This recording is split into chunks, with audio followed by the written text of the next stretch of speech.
If you're trying to fix your lawnmower because it won't start, most seasoned repair people will tell you that it's the carb. It's always the carb, and to be honest, most times it is.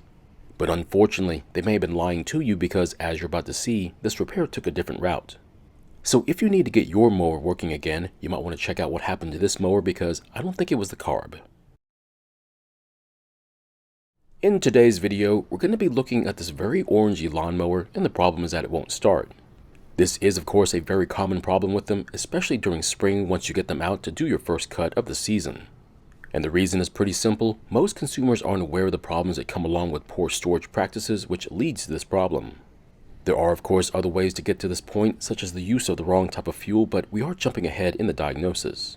So before we get too far or start jumping to conclusions, we'll begin by recording all the information we can about the machine and engine just in case we need to order parts for it. Now you can order parts by description and without the part numbers, but your chances of getting the wrong parts will be high. The next thing we're going to do is look over the mower for any kinds of problems, and it doesn't take long to see them. I don't know how the pull rope got to looking like this, but it's quite literally being held together by hoops and a few knots. But here's some advice. If your rope breaks, I'd recommend replacing the entire rope. It's not tough to do and it's just a better choice.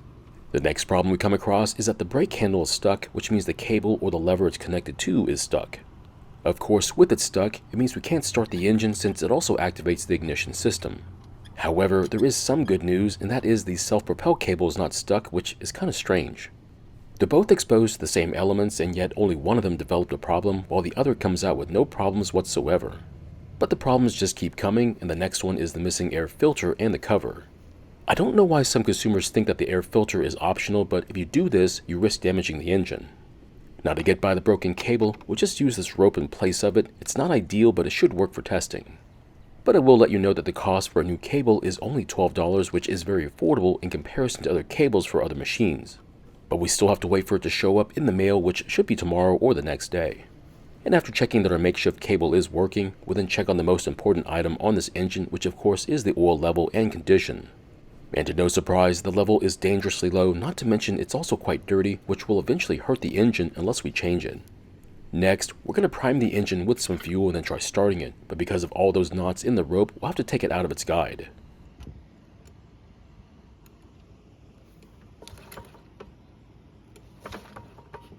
So if the carb was the problem, bypassing it by adding fuel to the engine should have allowed it to start and run, but it did nothing.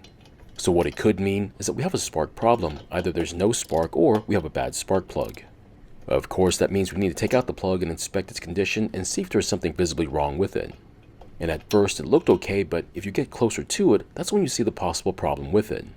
I know it's tough to see, but it looks like a good portion of the electrode, not to mention the ceramic part, is covered in carbon. All that carbon could be keeping the spark from happening at the tip, so I guess we better try cleaning that carbon off. Now some are going to ask why I'm using a drill for this, but it's just my preference, but it does help to evenly heat the spark plug. It also gives me a better hold of the spark plug since I'm not using my locking pliers. And after a few minutes of toasting my bagel, I'm quite certain most of the carbon has burned up. But now we've got to get rid of any leftover carbon, not to mention the ash left over from all that burning. So is it worth all this work to save a spark plug? I'm not sure, but I feel that it is. Of course, you're not obligated to do this. You can just buy a new one, but where's the fun in that?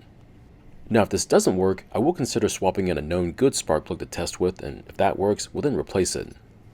And even though this is a Kohler branded spark plug and not one of the bigger names, it is the factory plug, so I'm okay using it. But if you're considering using a brand you've never heard of before in the last 20 years, then I'd recommend not using it.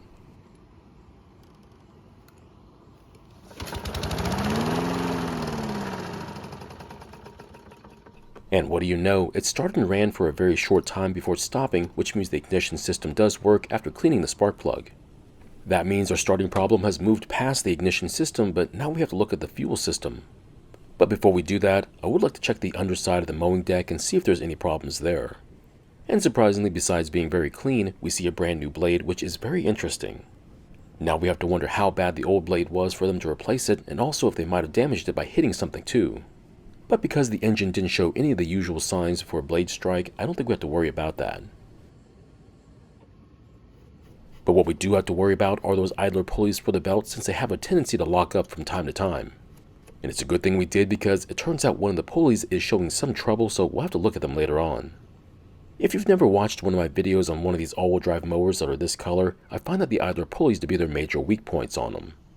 There's nothing wrong with all-wheel drive, but the complexity that comes with them can be their downfall. I'm not talking badly about these mowers. In fact, I have one myself that I use from time to time, but this weak point is one of the things I hate about them. So we've finally gotten down to the carb, but before we take it off, I want to take the bowl off to gauge just how bad it could be. Doing it this way could save you the hassle of taking the carb off only to find that it's clean and didn't need any kind of servicing whatsoever. What we're looking for is any kind of sediments at the bottom of the bowl, which could indicate the main fuel jet needs cleaning. But yet again, I'm surprised to see that there's hardly any kind of debris at the bottom, which is good news. Next, we'll check on the movement of the float bowl, making sure that it's not stuck and working the needle, which it is. But if yours is stuck, you need to take the carb off and see if you can free it, otherwise you'll need to replace the carb.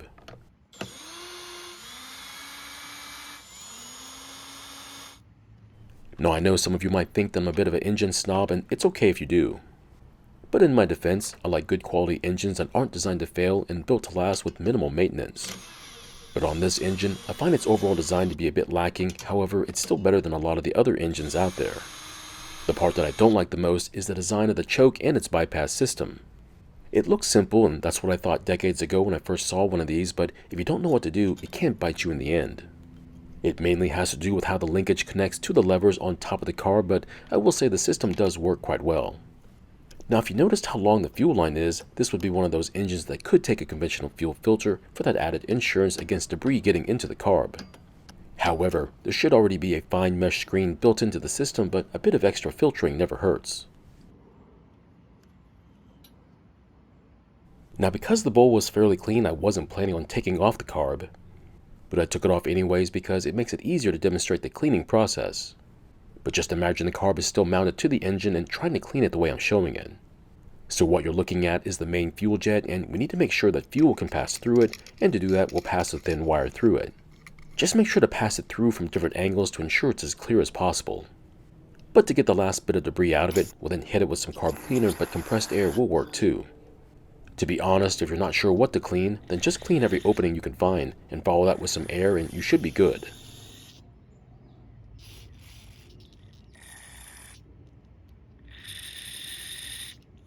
Now I know I said I was trying to keep this simple, but I would like to help those who have to do it the hard way, which is to take it apart to clean it.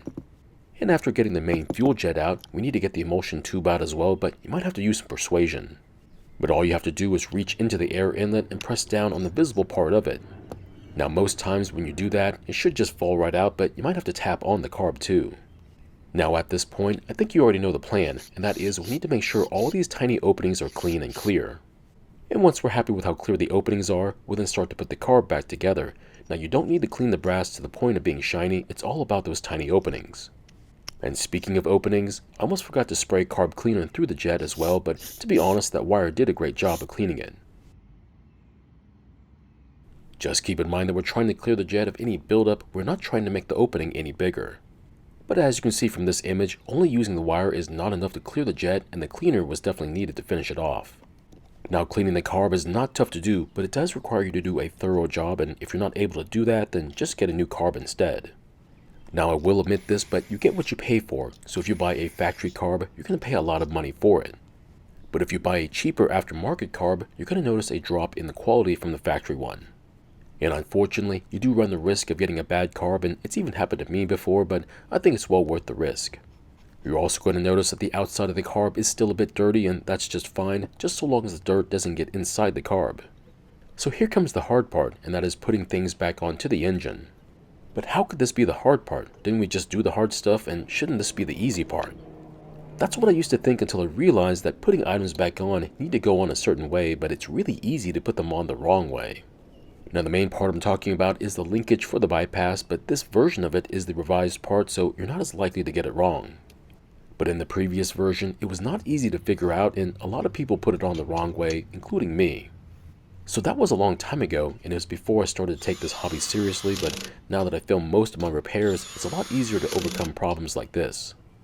But unfortunately, for someone who's just starting out in this hobby, you're probably going to make the same mistakes I did, but hopefully you'll learn from them and you get better as time goes by.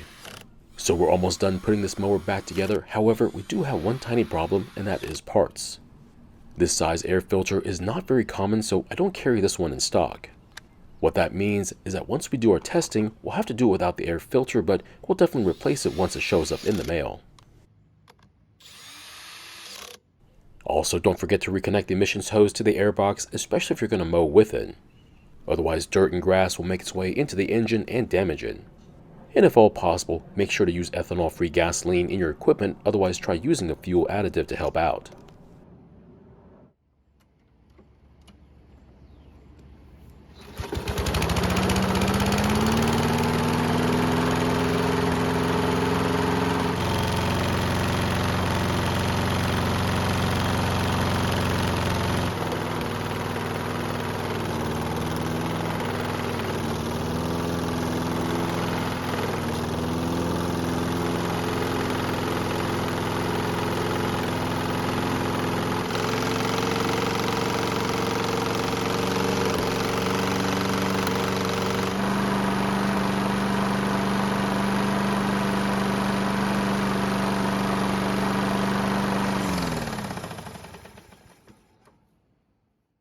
So it's been running for several minutes and the engine should be good and hot. Let's see how it starts back up.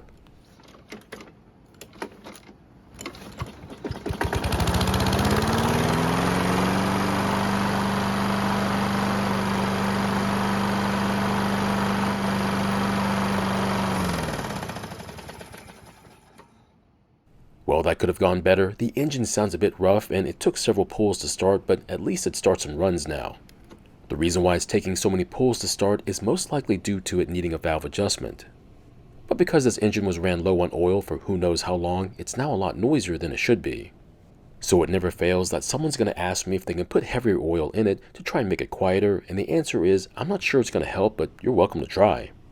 Now this mower is about 20 miles away from being ready to sell, but at least we know what we need to focus on. We definitely need to replace the pull rope so we can get rid of those unsightly knots. The air filter and its cover is pretty obvious, but we need to look at those pulleys too. However, you're going to see the damage I've done to them during our little test run, but that'll wait for another day. We can't forget about that broken cable we have to replace, so as you can tell, we still have a lot of work to do to it. Not only that, but all these parts will cost money, but just how much is it going to cost to fix all this stuff then? I know I can ask a decent price for it, but with the engine sounding the way that it is, I'll have to ask less for it just to make it a decent buy. So my question, is this mower worth fixing considering all the parts we have to possibly replace? I don't mind spending some money on parts, but this one might simply be too much. Thank you for watching. I really do appreciate your time here. Please feel free to ask me any questions about this project or about your own projects, and I hope to see you in the next video.